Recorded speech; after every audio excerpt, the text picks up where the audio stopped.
गजब को संकेत कर दिया। इस जीव को, इस सूरत को अच्छी दिशा दी है। गुरु बिने बावड़े रे तू तो रोवेगी दिन रात।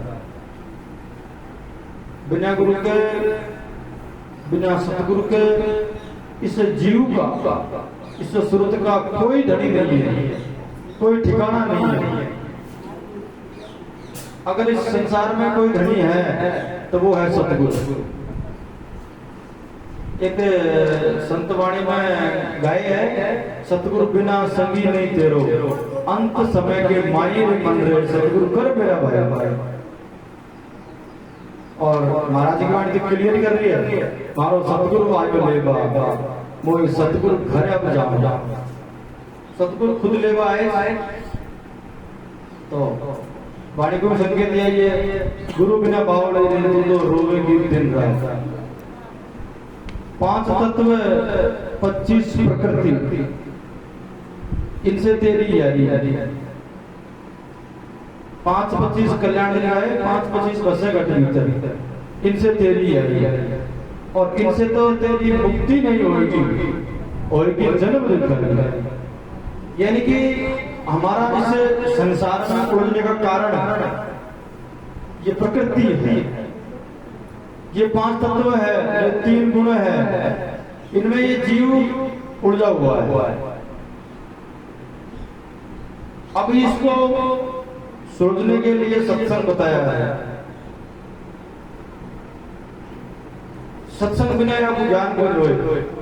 रामायण में साफ किए ना, धन घड़ी जहां हो सत्संग, वो घड़ी धन्य है, वो घड़ी शुभ है जहां सत्संग होता है और जहां लोग बैठ के सत्संग सुनते हैं।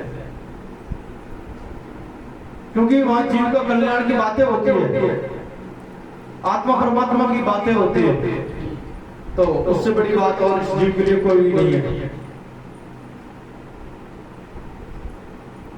जब तक इनसे हमारी यारी रहेगी, 5 तत्व से 25 प्रकृति से, जब तक मान लेना हमें अपने आप को नहीं जान सकते। और जानना है तो माध्यम तो यही रहेंगे, 5 तत्व का शरीर है, इसमें प्रकृति भी रहेगी, गुण भी रहेंगे, लेकिन इनसे हमारा संबंध हट जाएगा। जैसे दूध में घी छुपा हुआ है। अब दूध में अगर हमें घी को ढूंढना है तो कहां मिलेगा बताओ? अगर हमारे पास में क्रिया होगी उसको जमाने की, उसको बिलोने की, छाछ करने की, फिर अगर घी निकालने की क्रिया है तो फिर उससे उसका संबंध अलग हो जाता है, घी फेवर हो जाता है ना। ऐसे ही हम अगर हमारे शरीर को पाले तो फिर दोबारा इस घी, दही, छाछ, दूध में को मिले। ऐसे ही अगर हम अपने आप को जान लें तो ये प्रकृति में नहीं जाएगा दोबारा, क्योंकि इस प्रकृति में बहुत बड़ा दुख है, बहुत बड़ा कष्ट है। जिस दिन आत्मबोध होगा उस दिन पता चलेगा आपको कितना बड़ा दुख है इस प्रकृति में, कितना कष्ट है। फिर किए अपने प्रिया को छोड़ बावड़ी और उनके संग खेली, और अमृत तो तूने छोड़ दियो, तो पी गई विस्की प्याली। अमृत तो तूने छोड़ दियो भाई, एक गजब की बात है, गहराई समझना।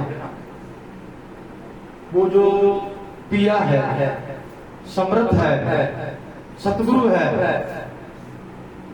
वो तो इस जीव की शकल देखना पसंद नहीं करता है। तुम हम सब बैठे हैं, वो हमारी शक्ल देखना पसंद नहीं करता है। क्यों? एक अपने पिया को छोड़ बावड़ी और उनके संग खेली। भाई अपने इस लौकिक व्यवहार में अगर किसी की स्त्री दूसरे पति से संबंध जोड़ दे, अपने यार दोस्त के साथ में चली जाए और महीना 2-5 दिन में आवे, तो वो पति उसको अपना लेगा? बिल्कुल नहीं अपनाएगा। चाहे वह दिन रात रोवे ने, जब भी निकल वो, अब तू यहाँ जा, तेरे बैठे जा, अब तू है ना फिर मन में देकर वो पति उसको बिल्कुल नहीं अपनाएगा। ऐसे ही समर्थ इस जीव को बिल्कुल नहीं अपनाएगा। लेकिन वो दयालु है, वो कृपा के सागर है, दीन दयाल है, दीन बंधु है, दुख हरता है, वो दया कर ही देता है। अगर कोई ये जीव अगर पुकार करे उससे, अगर वो जीव उसके सामने रोए, उस समर्थ के सामने रोए, तो वो जीव को दया जरूर कर देता है। अभी तो आप लोगों से बात छूट जाओ, ये और मान लीजिए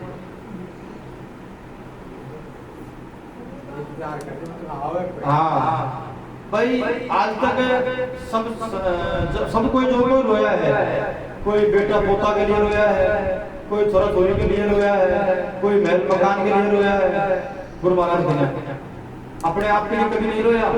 अगवाई गुरु महाराज हमारा नया कल्याण हो, इस जीव का धनी कौन है, कोई नहीं रोया।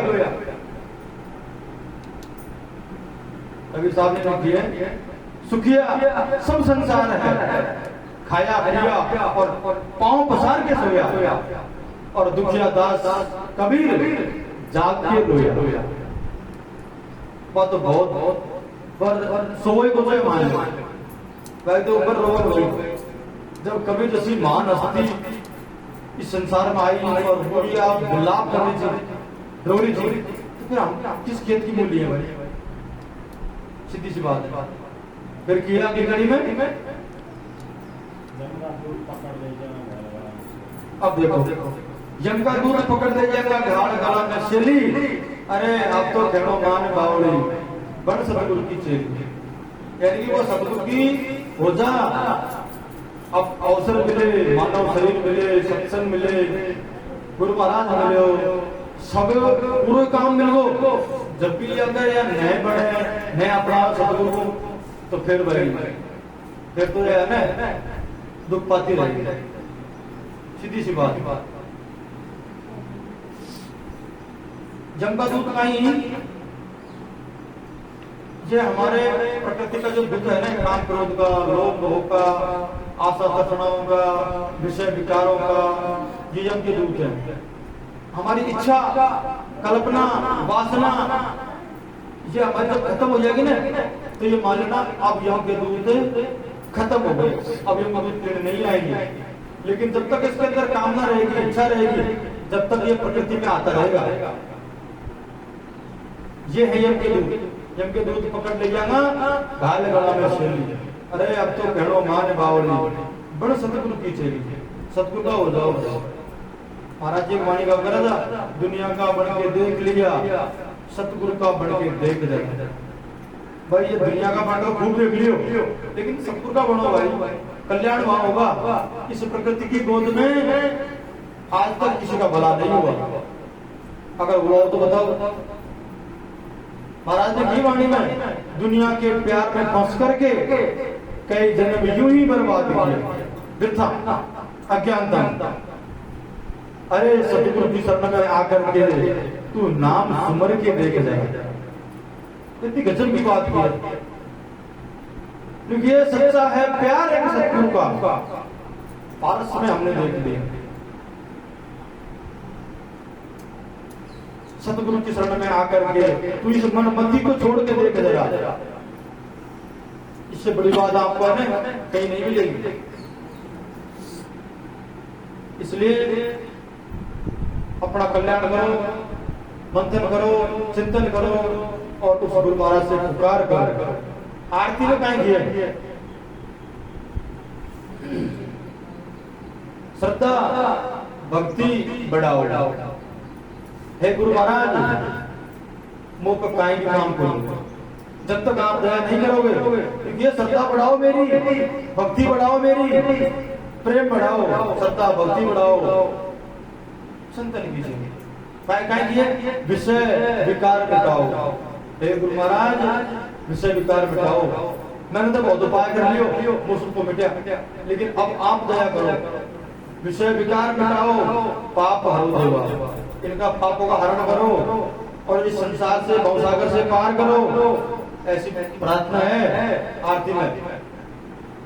तुम हो एक अगोचर सबके प्राण पति। हे दाता, तू सबका प्राणों का पति है, तू सबका स्वामी है, इसलिए मेरी भी पुकार पर, मेरा भी भला कर, कल्याण कर। ऐसी स्थिति है इसमें। लेकिन अगर समझ में आई है तो समझो और वापस चाल पड़ा। फिर लाख लिखी है पानी में, कहते संत सुनो भाई, एली फेणो मान सहेली, फेणो मान हमारो, और माल बोलो तो काई चलेगा, छूटी का महल हवेली। यानी कि संसार में हम जिसको अपना मान के बैठे हैं ना, माल मुल्क धन दौलत महल मकान सब छोड़ के जाने वाले, फिर हम घमंड किस बात पर करें? किस बात का घमंड करें? क्या है हमारा यहाँ, बताओ। और जिसको हम अपना मान के बैठे हैं, जिसमें हमें उलझे हुए हैं, अब या मकान मेरो, या छोरो मेरो, या खेत मेरो, अरे किसका कोई किसी का नहीं है भाई। ये शरीर हमारा नहीं है, एक दिन छोड़ के जाएंगे शरीर को, फिर घमंड किस बात का? इसलिए बार बार चिंतन करो, मनन करो, और कहीं समझ में नहीं आए तो बार बार पूछो। बोलिए गुरु महाराज की।